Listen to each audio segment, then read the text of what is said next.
Let the anger flow through you. You're angry about how that went. We're angry about how that went. Let's talk about it today on Locked On Canadiens.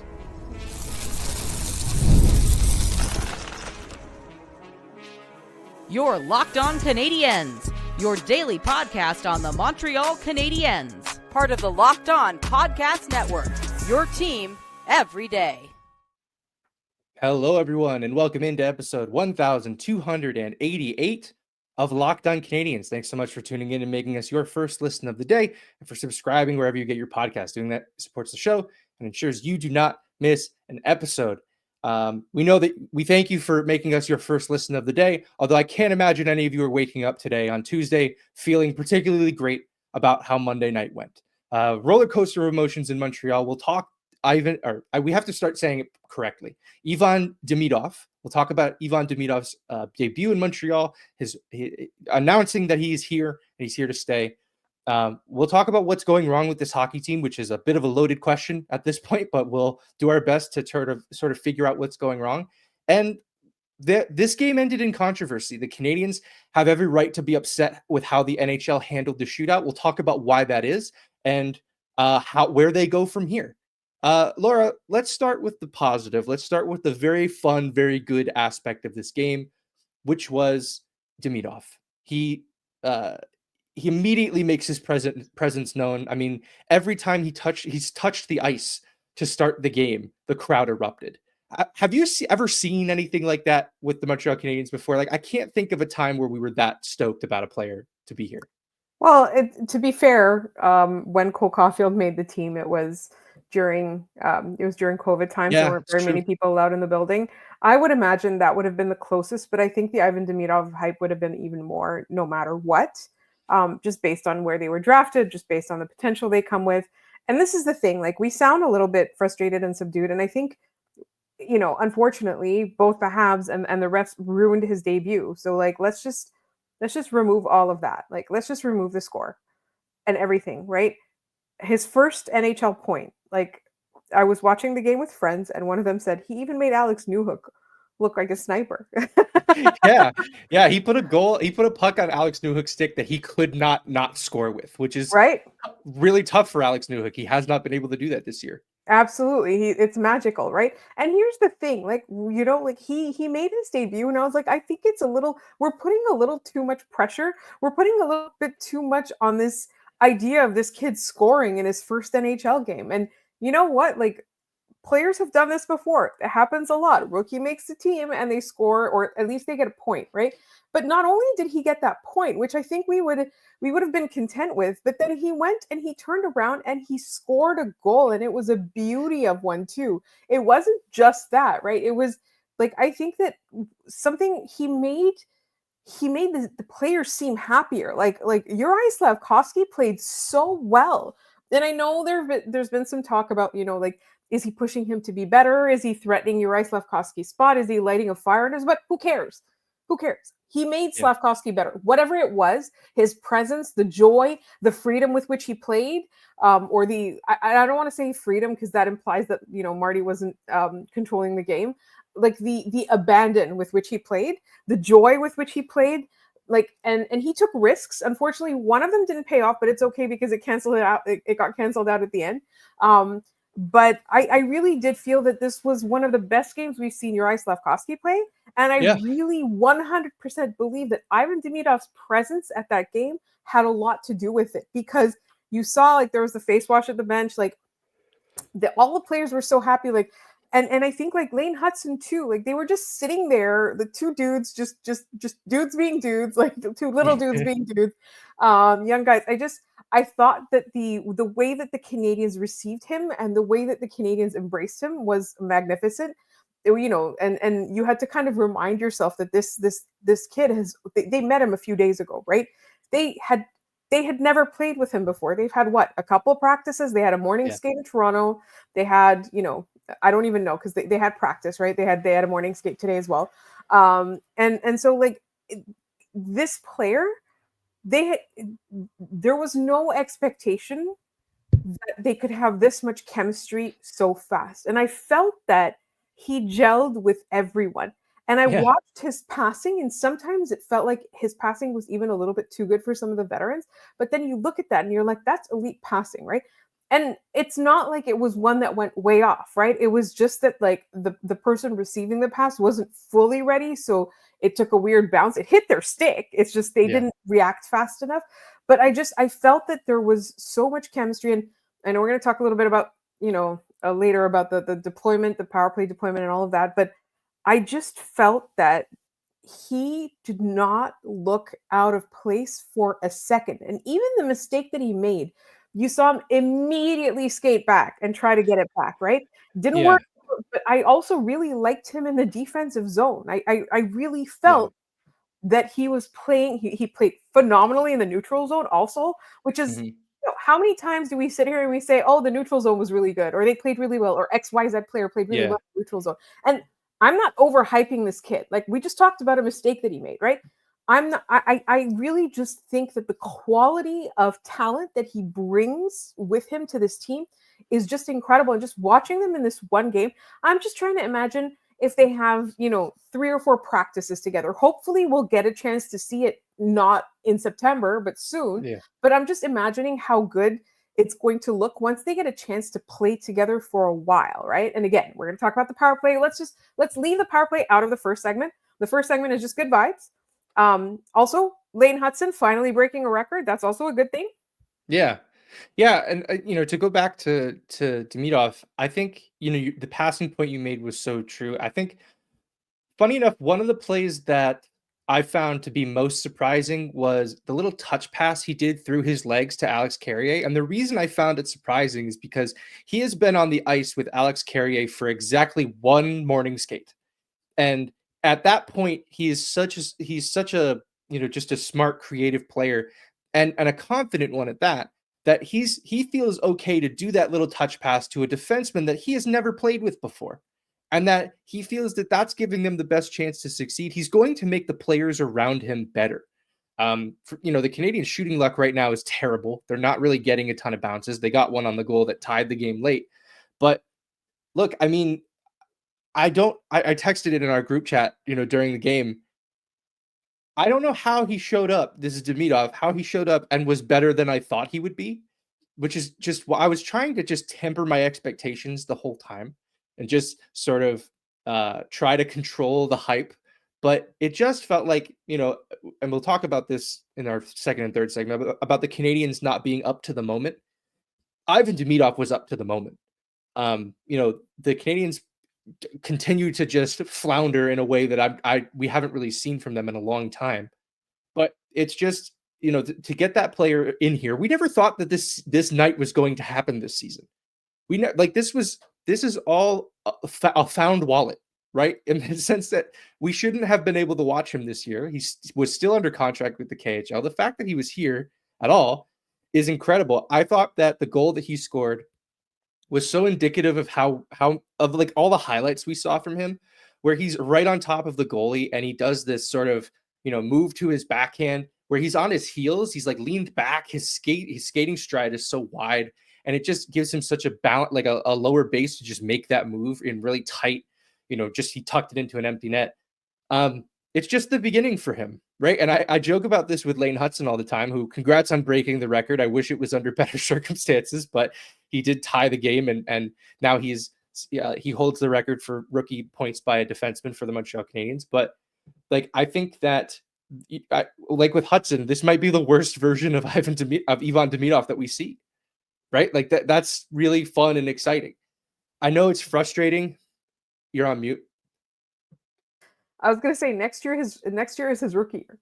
Yeah, I mean the Canadians, they might as well just like lock the Calder up for a year and just keep it at the Bell Center. Because honestly, I don't know who else is coming up the pipeline across the league, but like, can any of them hold a candle to that guy after just a game? Like it's very clear to me that Demitov is going to be him. He's going to be that guy.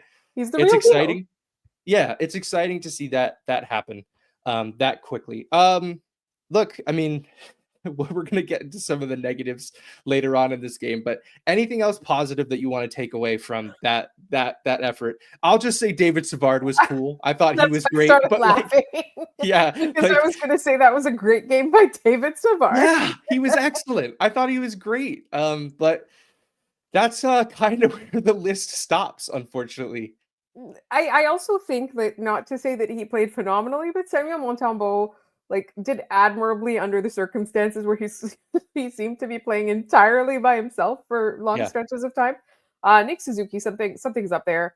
I don't know. It's been a couple games where I'm wondering if he's playing through something. He hasn't lost his intensity, but there's something that's not hitting. It's not clicking. I also do want to say, Cole Caulfield, Something's up. something's up. But at the same time, David Savard had a good game. Let's give him the praise that he's due. And Newhook, honestly, he played like a guy that has been liberated, with Yeah. with Ivan Demidov playing with him. So that was decent. I thought Jake Evans also had a good game, but it's at this point, it didn't really change the course of the game all that much. Put the puck in the net. Yeah. You want to get talked about as having a good game right now? They need goals more than anything. Put the puck in the net. All right, we're now going to shift gears and let the anger flow through us and talk about what went wrong in this game for the Canadiens and what went wrong for the National Hockey League after a completely inexplicable decision was made in the shootout. And we'll get into all that in just a minute. Are you looking for a snack that's both delicious and nutritious? Crack into a good source of protein with Wonderful Pistachios.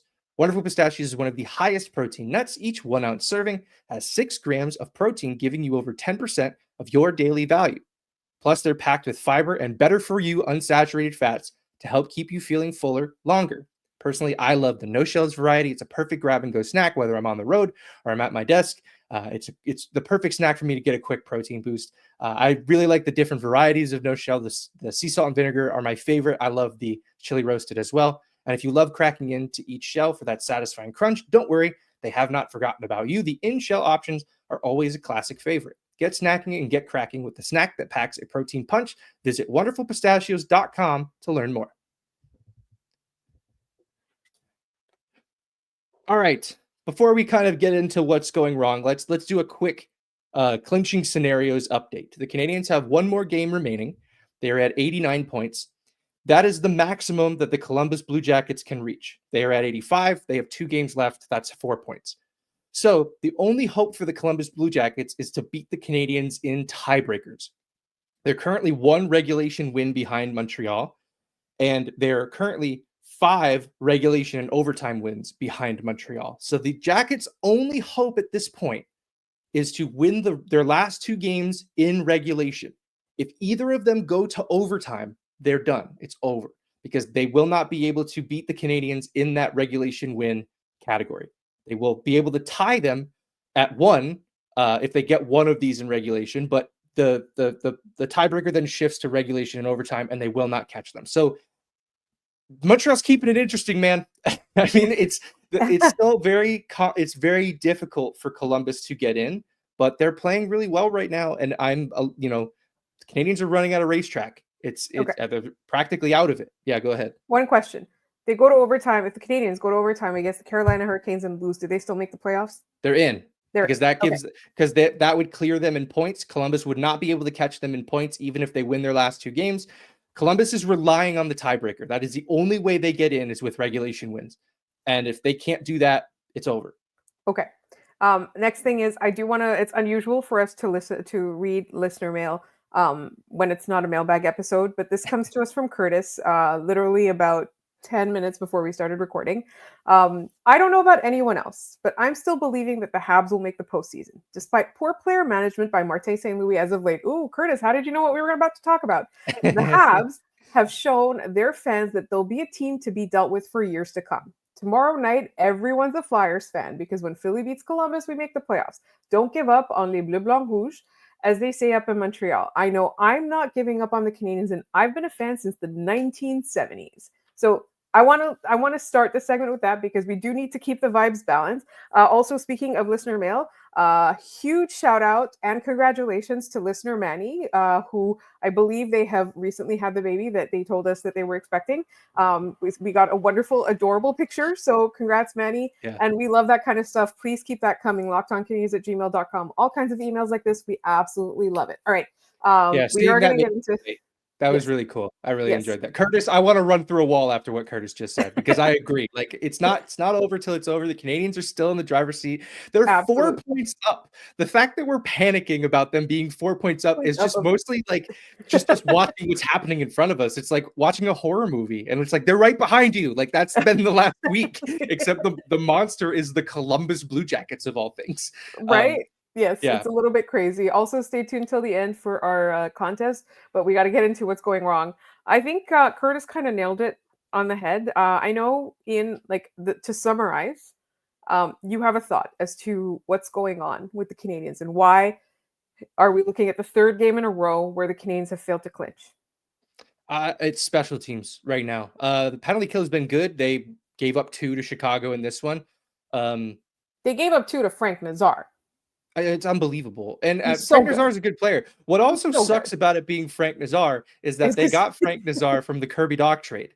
So dang, like that Ouch. sucks. yeah, to add insult to injury there. But the power play, especially the first power play, has not only disappointed, but it's drawn momentum away from the Canadiens. I thought when Demitov was out there on the power play, he looked incredible. But I did think, especially when he was out there, I think it was in the second period, he was deferring everything. He would not shoot the puck. And I'm like, dude, you have an incredible release. You have to Just do shoot it. it. I know Just do this is your first game and you're nervous, but you've already scored one. You have an assist. Just rip the puck. I bet you beat Arvid Soderblom. Like, I don't know why we're concerned about that. Outside of the power play, though, I just find that they're playing alone. Like every player is playing by themselves. There's no cohesion to anything they're doing. They are one and done on every offensive opportunity. They're not getting secondary chances. They're not getting rebound opportunities. I mean, just think of the goals that they scored. Like one of them was on the power play, the Slafkovsky goal. The Demitov breakaway goal, essentially, was a one and done. The Demitov assist to Newhook was a one and done. Like that's really what they have right now. They have one play, and if it doesn't go in, the play is going the other way. They're not supporting each other on the wall. They're getting outmanned. They seem to be second to every puck. It's just they need to just recalibrate and try to find it against Carolina. Again, they don't even need to beat Carolina. They don't need to beat the Hurricanes. They need a point. To overtime. Yes, just get it to overtime, honestly. And I think they can do that because we don't even know who the Hurricanes are going to play in that game. I can't imagine they're going to send everybody to Montreal, but who knows? Also, we defense, got called on the Charlotte Checkers thing because they're no longer the Carolina who is it? Hurricanes. It's the Chicago Wolves. It's Ryan Suzuki. Remember? Yeah. Yes, I do. The The Checkers Chicago are Wolves have been like, everybody. The Chicago Wolves have been the farm team for like half of the NHL at this point. So pretty much. That is correct. Thank you for correcting us on that. But you can forgive me because the Chicago Wolves, I think, have been the Blue Jackets, or not the Blue Jackets, the Blues farm team at one point. Like they just kind of bounce around. Yeah. What are your thoughts? What else are we missing here that's going poorly for the Canadiens? So I think I do want to go back to what you just said, because if you remember, one of the things that Marty said when he was asked, why are the Canadiens so successful? He said they're playing for each other right now. They said, I think the question was put to him, like, are they playing for him? And I think he was right to say he doesn't want them to play for him. It's great, but he wants them to play for each other, right? So when you're saying the one and done, it feels like they're no longer playing like a cohesive unit. And I think that what's happening a little bit is it's less the holding the stick too tight or whatever that usually happens when they're nervous. And we talk a lot about how, the moment is too big for them. They're not able to really, they're letting the moment be too big for them. They're letting the moment own them. I think one of the things too is that instead of gripping the stick too tight, I think what they're doing is they're not physically behaving aggressively enough. And I'm not talking about hits, right? We saw them hit everything in sight against Ottawa.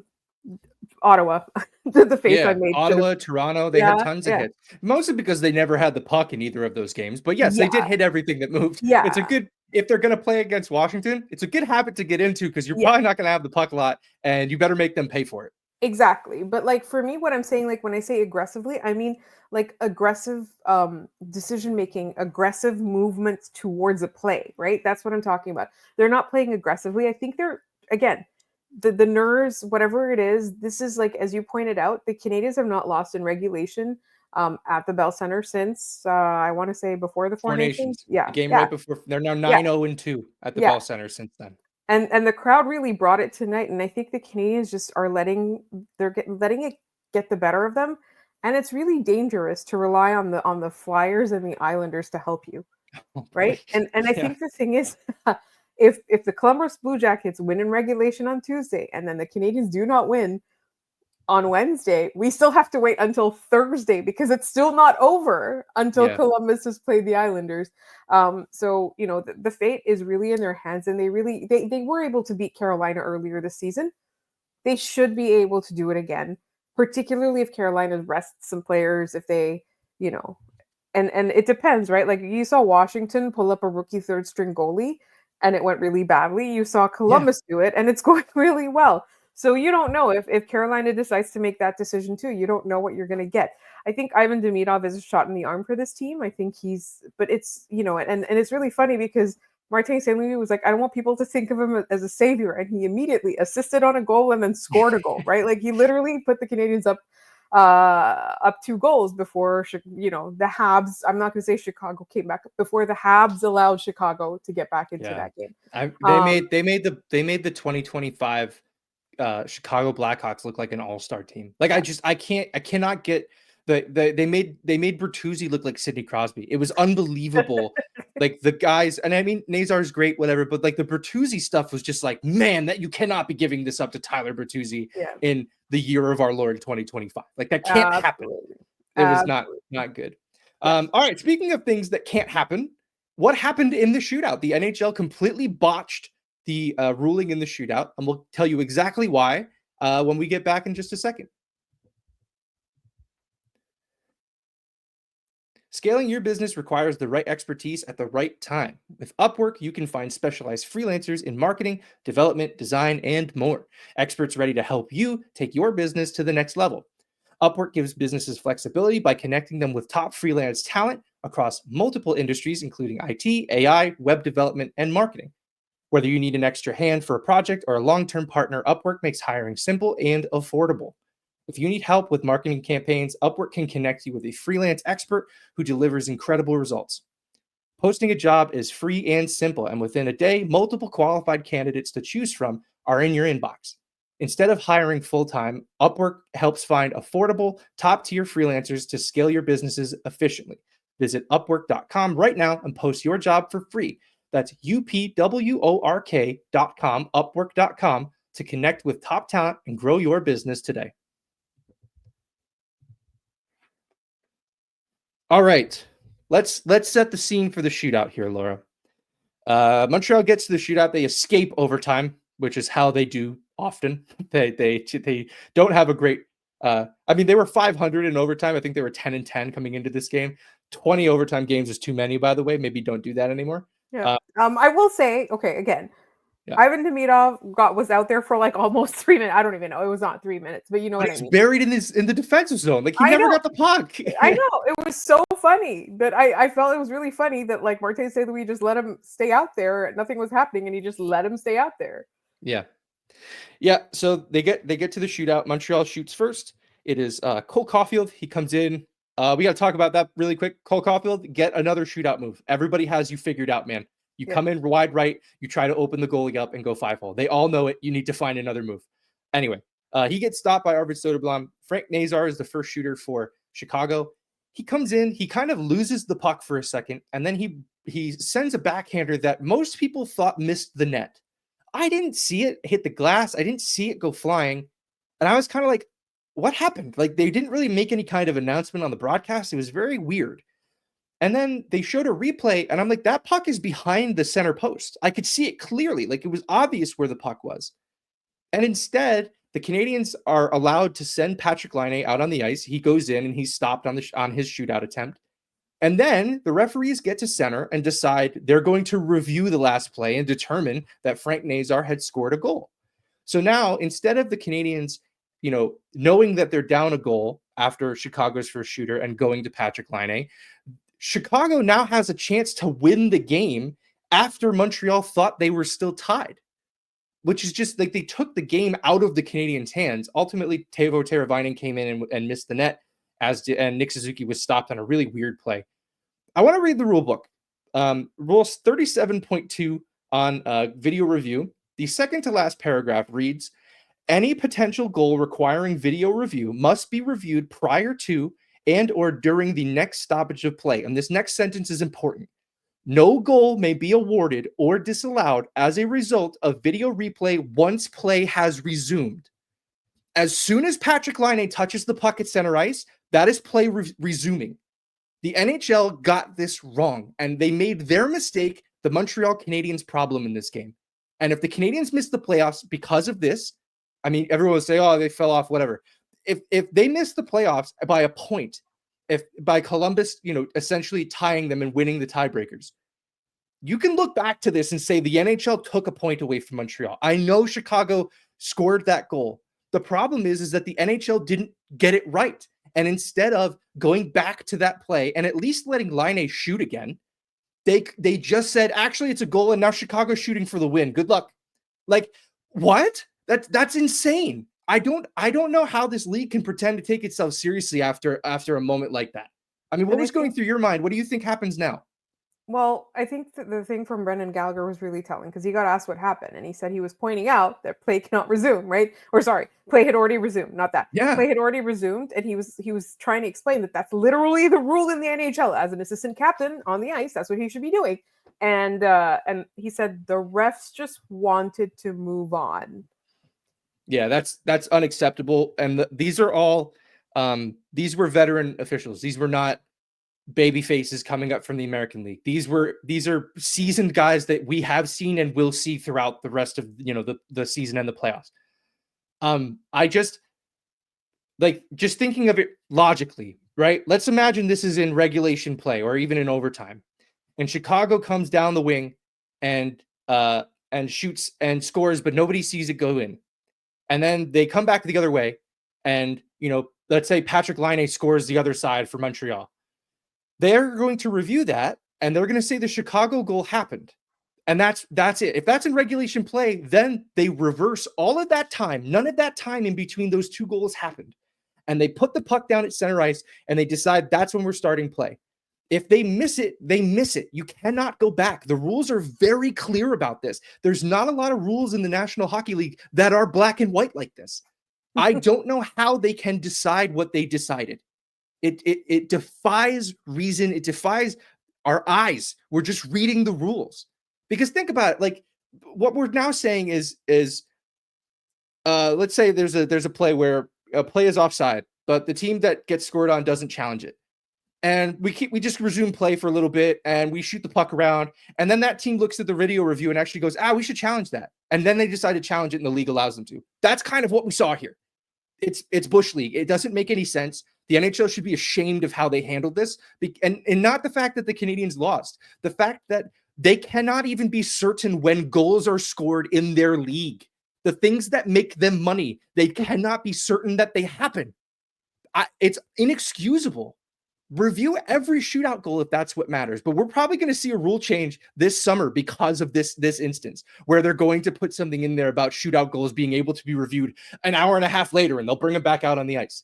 The only thing I can think of that was somewhat memorable or comparable was it was years ago, and the player I'm about to name will explain why it was so long ago, but it was the Rangers and the Penguins were in a shootout, and Brian Boyle thought he scored. But he had a double hit. It went off like his shin guard and then his foot and then went in. And everybody had left the ice and they were reviewing it, and they had to come back out on the ice, and then the Penguins won the game. It was something like that. I might have the teams wrong, but that was the idea, was that they had to review the play after the fact and get it right. But at least then the play hadn't resumed because the game was over and they were reviewing it like that. I guess that way you have an infinite amount of time to review it. But like there's no way to sit here and say that they did this the right way. It's impossible. I think for me, the biggest thing is like, there's nothing that can be done to correct this. You know what I mean? Yeah, Like, there's no protest protocol. The Canadians cannot protest this game. they It's not can't. baseball. Also, they can't complain about it for 48 hours. But like, what happens? Like the league determines the refs wrong. The Canadians don't get any restitution, right? That's Yeah. the thing. So now we have to hope that the Columbus Blue Jackets lose, making us the villains of the story, by the way, because everybody else in the world is rooting for that team except for Montreal Canadiens fans. And I hate that, right? We're rooting for the Flyers. We're rooting against Columbus, a team that looks like, a team of destiny again. And it didn't have to be this way. And I know that the Montreal Canadiens should have put that game away in the second period instead of squandering it. I absolutely agree. Like, that game should never have gotten that far. It was up to the Canadians to prevent that from happening. The problem is it happened, and now there's no way to fix it that's satisfying for anybody. The Blackhawks don't even need those 2 points. They No, literally they don't. don't. It would They're be trying to they would be doing them at this point. They can't fall any further in the standings. The Sharks have clinched the worst spot. So congrats to the Sharks on their second top lottery odds in a row. But yeah, look, I mean, there's no satisfying way for this to end. Sometimes the world is just unfair, and that's what happened. The Canadians got screwed by a call that should not have been made, and they have to pick themselves up. Because here's the thing: like when we mentioned like Ivan Demidov coming to Montreal and saying that these games matter, they put themselves in a position for this to be something they can do. They put themselves in position in that game to be in a situation where I guess something even as dumb as we didn't see the puck go in can happen to you. The shootout is a game of bounces. 3-on-3 overtime is a game of bounces, a game that you led 2-0 in the first period and just threw it away. Like, yes, we can get mad at the NHL for botching the review, and I think there should be repercussions for this across the league because it's not a way that you can conduct business. But find the refs. ultimately threw this away. Yeah, make them talk. Make them talk after the game. Tell us what happened. But no, you guys are just going to hide and forget. And we'll all forget about this in a couple weeks, and none of this will matter. Like, they're just cowards. It's such loser behavior. Just talk to the media. Like, why are you guys are such babies in a sport that demands accountability? All they do is run. They just run away from everything that happens like this. It's disappointing to see these guys who pretend they're all big and tough, like Wes McCauley doing the fighting. And like, then they, like, the second they do something wrong, they're a cartoon vapor trail just running out of the room. Like, I have no respect for these guys. Nobody should. And this is why. Like, they just make stuff up. They do not demand your respect. They will not get it. And I think, real quick, if we've talked about this a lot, this is not a new idea. We talked about this 10 years ago, 15 years ago. If the refs had to answer questions to journalists in the post game, I feel like the officiating would get at least 80% better. At least there would be accountability. Like, any of the accountability is done behind closed doors, and that doesn't do it anymore. Because like, we don't know what's going on. We don't know what's going on. When the fans of your sport, when the people who watch this are unclear about what's happening, you've lost it. It's over. This is why you're last, NHL. Like, this is why when the playoffs are on, you're going to get bumped for Monday Night Baseball. Like, that's why this is happening. So congrats on being last. Anyway, that's enough anger for now. Montreal can still make the playoffs. We're all fine. Everything's okay. By this time tomorrow, they might be in a playoffs. They might have an X next to their name. So we'll wait and see how that plays out. We'll be recording after the Columbus Blue Jackets game because we are also locked on whoever is playing the Columbus Blue Jackets right now. So Locked on Flyers. That's a show for us now. But look, let's do our trivia and then head out of here. Yes. The question yesterday was, the last time the Habs clinched a playoff spot was May 10th, 2021, a 4-3 overtime loss to the Edmonton Oilers. One line had all three of the Habs goals. Which line was that? Do you remember the answer, Laura? I don't remember the answer, but I know Maddie had it. I did get it yesterday after guessing. And I even guessed Plekanec, who wasn't even playing at that point. Yeah, he retired. He wasn't there. Yeah, no, it was Manny had it right. Lehkonen, Byron, and Evans had all three goals. They actually had a fourth that was called back for an offside challenge, which meant that the Canadians were allowed to keep playing, and then the Oilers decided an hour later that they wanted to challenge it, and the league said, "Sure, why not?" That's just how rules go now. Yeah, a lot, because the NHL makes things up. A lot of listeners said Suzuki, Caulfield, and Armia, which that was my first guess too. So I'm wondering if there's another game. Was that the game where like Nick Suzuki's goal was called back? Maybe that was the line at that point. Because maybe earlier in that season, there was a game against the Edmonton Oilers where Nick Suzuki's goal was called back, and then he went and scored it again. Literally, that was in Edmonton. Yes, that happened in Edmonton. So I think that might have been the line that everyone was thinking of, because I was so sure in my mind that was the line. Anyways, on to today's trivia question. Yeah.